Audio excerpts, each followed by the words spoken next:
Hello बच्चों, let's serious question.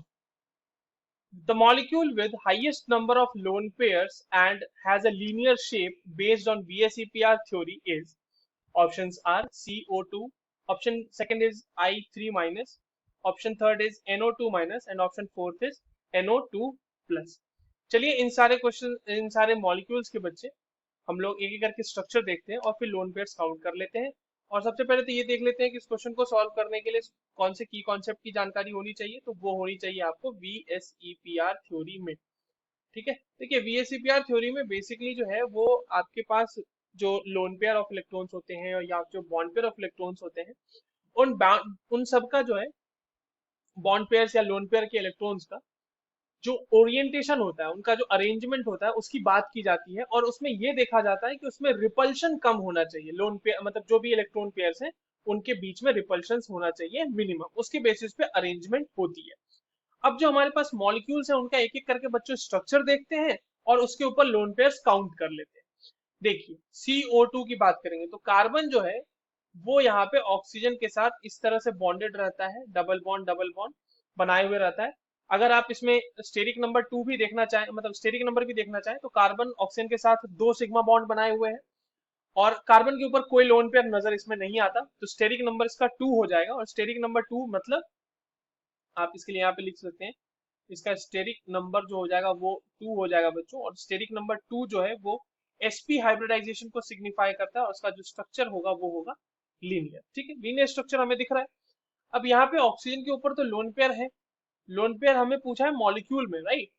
तो यहाँ पर लोन पेयर तो है. तो लोन पेयर देखो लीनियर आपके पास शेप मिला, ये सही है हमारे पास. और हमें लोन पेयर भी देखना है. तो लोन पेयर की संख्या इसमें कितनी हो जाएगी, कुल मिला के 4. और वो चारों के चारों लोन पेयर जो है दो ऑक्सीजन एटम के ऊपर डिस्ट्रीब्यूटेड है. ये हो गया. Now coming to the second option, I3 minus में देखिए एक आई जो होता है वो सेंटर में होता है और उससे दो आयोडीन आपस में जुड़े हुए होते हैं. और इसमें अगर आप काउंट करोगे बच्चों तो देखिए इसका स्ट्रक्चर कुछ इस तरीके का होगा. ये आई इस तरह से होता है यहाँ पे और ये आई यहाँ पे. और इसके ऊपर जो है बाकी के जो आयोडीन के तीन लोन पेयर इस तरह से मौजूद रहते हैं. ठीक है, अब इसका स्टेरिक नंबर देखना है अगर आपको, तो स्टेरिक नंबर देखिए किस तरह से निकाल लेंगे. आयोडीन आयोडीन के साथ लगा हुआ है सिग्मा बॉन्ड के थ्रू, तो दो सिग्मा बॉन्ड बना रहा है और साथ ही साथ आयोडीन के ऊपर माइनस चार्ज होने के कारण तीन लोन पेयर आ रहे हैं. तो कुल मिला के इसका स्टेरिक नंबर 5 आ जाता है. इस स्टेरिक नंबर 5 के हिसाब से ये रेफर कर रहा है किसको, sp3d को. ठीक है, और sp3 इज बेसिकली ज्योमेट्री तो ट्राइगोनल बाय पिरामिडल है, पर इसका जो शेप होगा बच्चों वो शेप तो लीनियर है. ठीक है, ज्योमेट्री की बात नहीं कर रहा, मैं शेप की बात कर रहा हूँ यहाँ पे. और आप शेप के साथ साथ देखें यहाँ पे आयोडीन के ऊपर इस तरह से तीन लोन पेयर होंगे इधर भी, और यहाँ पर भी आयोडीन के ऊपर तीन लोन पेयर होंगे क्योंकि आयोडीन के पास तो आउटर मोस्ट शेल में 7 इलेक्ट्रॉन होते हैं. तो आयोडीन ने एक एक इलेक्ट्रॉन सिग्मा बॉन्ड्स में डोनेट किए हैं, मतलब डोनेट नहीं किए, सिग्मा बॉन्ड में शेयर किए हैं बनाने के लिए. तो इसमें देखिए लीनियर स्ट्रक्चर तो हमें मिला और साथ ही साथ लोन पेयर कितने दिख रहे हैं इसमें, लोन पेयर तीन ऊपर वाले आयोडीन के ऊपर, तीन नीचे वाले आयोडीन के ऊपर और तीन बीच वाले आयोडीन के ऊपर, यानी कि कुल मिला के 12 लोन पेयर हमें यहाँ पे देखने को मिल रहे हैं. Now coming to the third molecule which is NO2 minus. अब NO2 माइनस का स्ट्रक्चर कैसा होता है बच्चों, देखिए NO2 माइनस का स्ट्रक्चर होता है N double bond O minus और यहाँ नाइट्रोजन के ऊपर एक लोन पेयर. ठीक है, देखिए नाइट्रोजन ऑक्सीजन के साथ यहाँ पर सिग्मा बॉन्ड बनाया हुआ है एक एक दोनों के साथ, तो दो सिग्मा बॉन्ड हो गए इसके. स्टेरिक नंबर में निकालना चाह रहा हूँ, तो दो सिग्मा बॉन्ड हो गए इसके.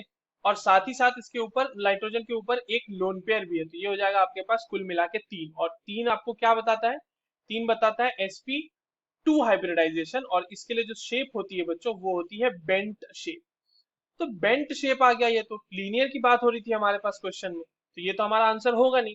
और अगर लोन पेयर की बात करें तो यहाँ पर ऑक्सीजन के ऊपर माइनस चार्ज होने की वजह से बच्चों कुल मिला के 3 लोन पेयर होंगे और इस ऑक्सीजन के ऊपर दो लोन पेयर होंगे. तो लोन पेयर इसमें है 5 पर इसका शेप ही नहीं है लीनियर, तो ये तो हमारा आंसर होगा ही नहीं.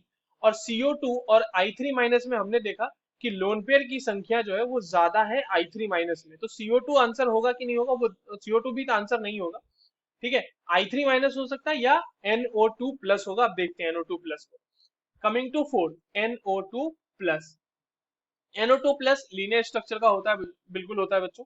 ये इस तरीके से होता है लीनियर स्ट्रक्चर का, इस पूरे मॉलिक्यूल के ऊपर चार्ज पॉजिटिव है और नाइट्रोजन के ऊपर कोई लोन पेयर यहाँ पर आपको देखने को नहीं मिलेगा, तो सिर्फ ऑक्सीजन के ऊपर दिखेगा, देखने को मिलेगा। अच्छा, लीनियर कैसे शेप हुआ इसका, तो नाइट्रोजन दो ऑक्सीजन के साथ आपका क्या बना रहा है, इसका स्टेरिक नंबर देख लेते हैं। स्टेरिक नंबर, नाइट्रोजन ऑक्सीजन के साथ दो सिग्मा बॉन्ड बना रहा है तो दो हो गए, नाइट्रोजन के ऊपर कोई लोन पेयर नहीं है तो ये हो गया टू। तो स्टेरिक नंबर टू रेफर करता है sp हाइब्रिडाइजेशन को, जो कि हो जाता है लीनियर, तो लीनियर स्ट्रक्चर तो है। और लोन पेयर कितने हैं, सिर्फ और सिर्फ ऑक्सीजन के ऊपर, और वो हो जाएंगे चार, तो लोन पेयर भी हो गया इसमें आपके पास चार। तो लोन पेयर चार लीनियर है और सेम चीज CO2 में था, तो ये भी तो हमारा आंसर नहीं हो रहा ना। So the correct answer for this question is option two. I hope you understood this well, all the very best.